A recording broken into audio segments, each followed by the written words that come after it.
Well, it's finally happened. South Korea's biggest scandal has reached its biggest company, Samsung.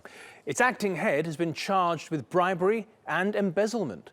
J.Y. Lee and 4 other Samsung executives have been accused of donating millions of dollars to foundations run by a close friend of the president. Well, that was allegedly in exchange for government approval of a merger of 2 Samsung units that gave Lee greater control of the sprawling business empire. Here's the latest from the Special Prosecutor's Office. We will charge 5 executives, including J.Y. Lee, with bribery and violations, including embezzlement and hiding assets overseas, and violations against the regulation and punishment of criminal proceeds concealment. Regarding charges over bribery, President Park will probably be indicted as a suspect for a related part. Well, Azar Sukri is following the story for us. Azar, what's been the reaction to this indictment, and what does it mean for the South Korean family mega businesses? Well, Matt, let's start with how the share price did. Looking at South Korea's Samsung Electronics shares, the investors don't seem to be too concerned. The stock actually rose 1% in Seoul. Now, investors apparently feel that Lee's indictment won't have a material impact on the running of the company. In fact, some analysts are saying that the demand for Samsung's next smartphone, the S8 due out in March, will have more of a bearing on the stock. But there has been more of a reaction to the news on social media. So, for example, Jae-hwan Cho tweeted, "This is a very shameful result of the Korean economy. As a South Korean, I hope that things will be better for our future generations." Others, however, are saying they don't hold out much hope for justice.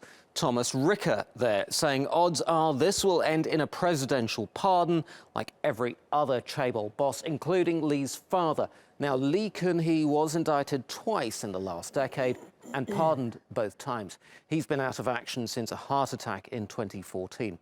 Meanwhile, Joshua S. says, "I understand the importance of restructuring Korea's micro settings, but wishing for Samsung's quasi-dismantling would be economic disaster.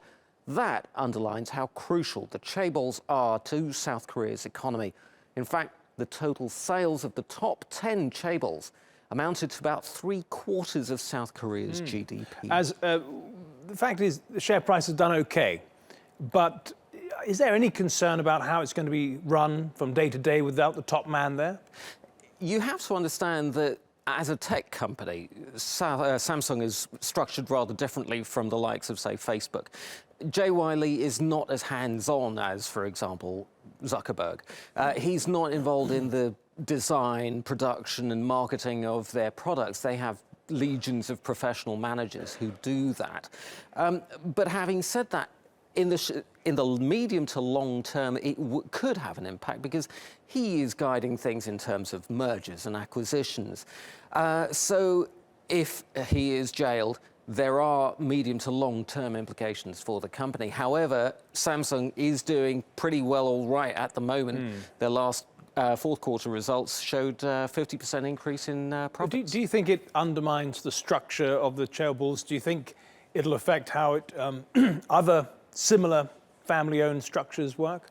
It could well do. The interesting thing that has come out of the Samsung news today is that 2 crucial units have actually been dissolved.